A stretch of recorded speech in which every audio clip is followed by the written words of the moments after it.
नमस्कार, मैं शौनक मिश्रा आपका बहुत बहुत स्वागत करता हूं आप सबके अपने चैनल पर। दोस्तों, आप देख रहे होंगे मेरे चेहरे पर थोड़ा स्माइल है और वो खुशी की स्माइल है कि हमारे बीएड वाले भैया बहुत बड़ी अपडेट आ चुकी है, बहुत बड़ी खुशखबरी आ चुकी है। जो मैं आप सबसे कह रहा था कि एमपी गवर्नमेंट या एमपी हाई कोर्ट में जो अपडेट आ रही है वो आप सबके हित में अपडेट आ रही है। जी हाँ मेरे भाई, बिल्कुल आप देख पा रहे हैं, आप सबके हित का अपडेट आ चुका है। वीडियो में पूरा बात करेंगे, स्टेप बाय स्टेप बताएंगे एमपी हाई कोर्ट में क्या क्या अपडेट हुई है, क्या क्या बातें निकल का है, पूरा बात करेंगे। उससे पहले निवेदन करेंगे मेरे भाई, आप सबका जो इतना सपोर्ट किया जा रहा है तो प्लीज़ यार आप भी अपना सपोर्ट बनाइए। और जितने भी साथी बीएड के हैं आप लोग प्लीज़ चैनल को लाइक कर दें, शेयर कर दें, सब्सक्राइब कर दीजिए। देखिए, मैं डीएलएड वाले अभ्यर्थियों को क्यों नहीं कह रहा हूँ, देखिए मैं लगातार डीएलएड वाले अभ्यर्थियों को मैं विरोध कभी नहीं किया हूँ, लेकिन जिस तरीके से आपका कमेंट आता है मेरे भाई, तो मैं यही कहता हूँ, देखिए जिसके साथ रहिए खुल के रहिए। हमारा सपोर्ट है बीएड वाले अभ्यर्थियों का, हमारा विरोध आपसे नहीं है। हमारा सब विरोध जो है सरकार गलत नीतियों की वजह से, देखिए आपकी वजह से हमारे बीएड वाले अभ्यर्थी बाहर नहीं हुए हैं।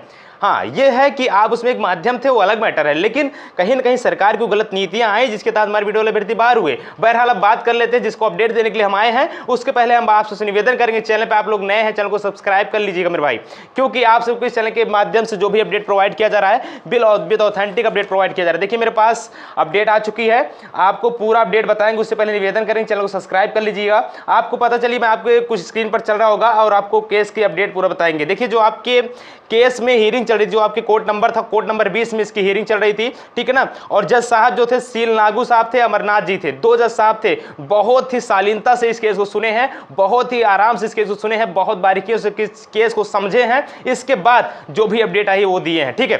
तो देखेंगे बच्चों, यहाँ पे केस नंबर यानी केस नंबर तो आपका जल्द ही था, और कोर्ट नंबर 20 में इसकी हियरिंग चल रही थी, जिसका अपडेट मैंने कुछ ही देर पहले आपको दे दिया था, ठीक है। और यहाँ पे जो जज साहब थे सील नागू साहब थे जस्टिस, और दूसरे अमरनाथ जी थे। बहुत अच्छी अपडेट, बहुत बड़ी अपडेट, बहुत बड़ी खुशखबरी बीएड वाले अभ्यर्थियों के लिए आ चुकी है। हमारे एडवोकेट ने भी बहुत अच्छी तरह शालीनता से अपनी बातों को रखा है, पूरा बातें बताएंगे, तो वीडियो का अंत तक बने रहिएगा मेरे भाई।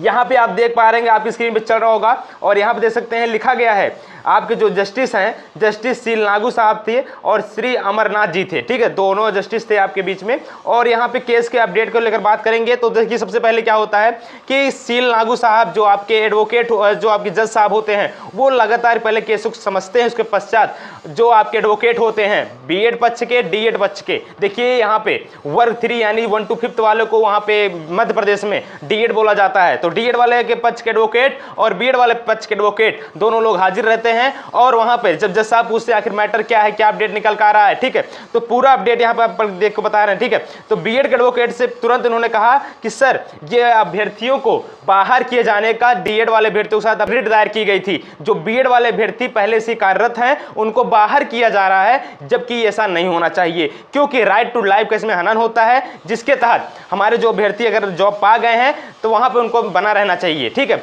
इसको लेकर के जब डीएड वाले एडवोकेट से पूछा जाता है आप बताइए क्या कहना चाह रहे हैं, उनका कोई तर्क ही नहीं होता है, उनके पास कोई सबूत ही नहीं होता है, क्योंकि हमारे बीएड वाले जो एडवोकेट होते हैं वो बोलते हैं कि सर 28 जून 2018 में एनसीटी का गजट आता है, उसके तहत हमारे अभ्यर्थी बीएड में शामिल होकर प्राथमिक में एग्जाम देते हैं, वो सफल होते हैं, उसके तहत वो जॉब कर रहे हैं। ये कौन सी बात होती है कि उन अभ्यर्थियों को आप आए 4 साल बाद 5 साल बाद आकर उसको हटा दें, आप आकर उसके लिए एक रिट दायर कर देंगे, इनको बाहर कर दिया जाए, तो इसमें कौन सी ये कौन सी बात होती है, जिसको लेकर के जो आपके सबसे अच्छे जज साहब आपके, मैं लगातार कहूँगा सील नागू साहब जी बहुत ही शालीनता से बातों को सुन रहे थे। और वहाँ पर के जो डीएड के एडवोकेट थे उनसे पूछते हैं आप कुछ कहना चाहेंगे या नहीं कहना चाहेंगे। उनका कहना होता है कि सर 2018 की जब बजट रद्द हो गया है उसी के तहत यहाँ पर बीएड वाले अभ्यर्थियों को बाहर किया जाए। उनका सिर्फ एक वक्तव्य होता है, जिसको माननीय सुप्रीम तुरंत यहाँ पे हाई कोर्ट ने बोलते हैं क्या बीएड वाले अभ्यर्थी एलिजिबल हैं,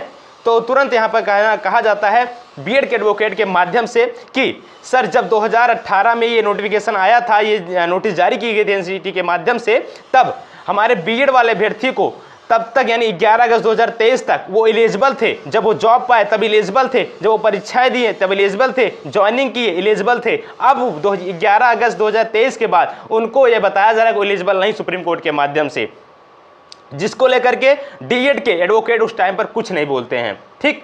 तब इसके लेकर के जो आप सबके एडवोकेट हैं, जो आप सबके बीएड के एडवोकेट थे, उन्होंने अपनी बातों को पूरा रखा, और यहाँ पे सीधे सीधे बात को लेकर के तब यहाँ पे जो आप सबके सील नागू साहब थे, उन्होंने क्लियर हैंड को लेकर के एक बात बोली कि सबसे पहले आप जो डीएड के वकील हैं, पहले आप अपनी बातों को क्लियर करना सीखिए। आप बात क्लियर नहीं बता पा रहे हैं। डीएड के जो आपके छात्र वहाँ पे एडवोकेट थे, उनसे कहा गया कि आप अपनी बातों को रख नहीं पा रहे हैं, जिसकी वजह से ये इस टाइम पर हम इस केस को पास कर दे रहे हैं। पास करने का मतलब क्या होता है बच्चों? देखिए, जब वकील एडवोकेट अपनी बात को नहीं रख पाता है, तुरंत जो जज साहब होते हैं वो तुरंत कहते हैं आप तैयारी के साथ आइए, आप होमवर्क के साथ आइए। वर्क आपने नहीं किया हुआ है। अगर आप वर्क नहीं करेंगे तो इसका मतलब बहरहाल ये समझ लीजिए कि कहीं ना कहीं बीएड वाले अभ्यर्थियों को जीत हो चुकी है, जिसको लेकर के साहब ने भी इस चीज केस को पास कर दिया है। पास करने का मतलब है अगर इसमें नेक्स्ट डेट पड़ेगी, अदरवाइज शाम तक आपको ऑर्डर मिल जाएगा और उस ऑर्डर में आपको जीत होनी निश्चित है मेरे भाई।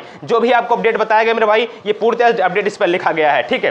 तो ये अपडेट आप देना था। जितने हमारे बीएड के छात्र हैं, प्लीज अब भी जुड़ जाइए मेरे भाई। आप सबके लिए इतना मेहनत किया जा रहा है, तो प्लीज वीडियो को लाइक कर दे, शेयर कर दे, सब्सक्राइब कर दीजिए, क्योंकि बीएड वाले अभ्यर्थियों को जीत होने जा रही है, निश्चित होगी। आने वाले समय पर कहानी 1 से 2 घंटे में अगर ऑर्डर आ जाएगा तो भी मैं आपको बता दूंगा। अगर कोई नेक्स्ट डेट पड़ती है तो भी मैं बता दूंगा, लेकिन इसमें कहीं ना कहीं बीएड वाले अभ्यर्थियों को जीत हो चुकी है। ऐसे में यूपी से भी जो अपडेट आएगी मैं बताऊंगा, बिहार से अपडेट आएगी वो बताऊंगा। इसके लेकर जितने हमारे बीएड के छात्र हैं, प्लीज वीडियो को लाइक कर दे, शेयर कर दे, सब्सक्राइब कर दीजिए, क्योंकि आप सबके लिए इतना मेहनत किया जा रहा है मेरे भाई, ठीक है। क्योंकि हम लगातार आप सबके लिए लगातार बुराइयों के अभी चीज़ों को झेल रहे हैं, क्योंकि लगातार जो हमारे डीएड के छात्र हैं वो मेरे पास अच्छे कमेंट नहीं करते हैं। कहते हैं सर आप क्यों सपोर्ट कर रहे हैं, क्यों सपोर्ट कर रहे हैं, आखिरकार बताइए, हम सपोर्ट क्यों ना करें हमारे बीएड के छात्रों का।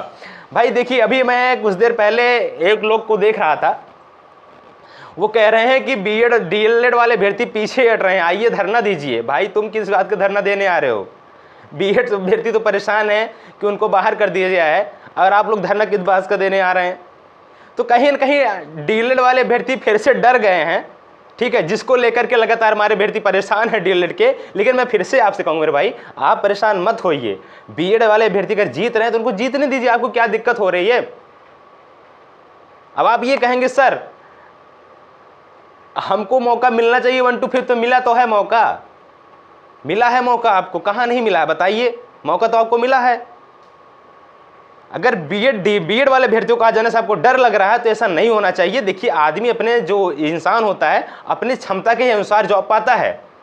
मैं यहाँ पे डीएलएड वाले अभ्यर्थियों की बुराई नहीं कर रहा हूँ, लेकिन बातें आपको बता रहा हूँ, समझा रहा हूँ मेरे भाई। जब कोई चीज़ लेने जाने होता है तो हम लोग मिलकर लड़ाई लड़ते हैं, चाहे बीएड चाहे डीएलएड हो। तो ऐसे में अब बिल्कुल आप चीज़ को न डरिए। अगर बीएड बाहर होता है या डीएलएड बाहर होता है, हमें किसी से खुशी नहीं रहती है, ठीक है। हमारा बात समझिए आप लोग। हमें देखिए, अभ्यर्थी हैं, सबसे दुख होता है अगर चीज़ें गलत होती हैं। हम बीएड वाले अभ्यर्थियों को लेकर आवाज़ उठा रहे हैं, तो डीएलएड वाले अभ्यर्थियों को लेकर भी आवाज़ उठा रहे हैं। एनआईओएस के माध्यम से जिस तरीके से 18 माह का जो डीएलएड करा करके अभ्यर्थियों को बाहर किया जा रहा है, उसके लेकर हमने आवाज़ उठा दिया। देखिए, हमने सारी चीज़ तैयार कर रहे हैं, वो 1-2 दिन में उसके लेकर अगर चीजें हुई तो वहां पर केस में रिट दायर हो जा रही है, ठीक है, उसकी सुनवाई भी होने वाली है। तो ऐसा नहीं है कि हम आपसे के पीछे हटे हैं, तो आप डीएलएड वाले को भी सपोर्ट कर रहे हैं, लेकिन कहने का मतलब है न्याय का हमेशा बात करते हैं। बहरहाल जो अपडेट आए मेरे भाई, मैंने आपको बता दिया हूं, बिल्कुल परेशान नहीं होना है। चैनल को सब्सक्राइब कर जुड़ जाना है बीएड वाले अभ्यर्थियों को लेकर के। जो भी अपडेट आएगी चैनल के माध्यम से बताया जाएगा। चैनल को सब्सक्राइब कर लीजिए, जुड़ लीजिए। धन्यवाद, जय हिंद, वंदे मातरम।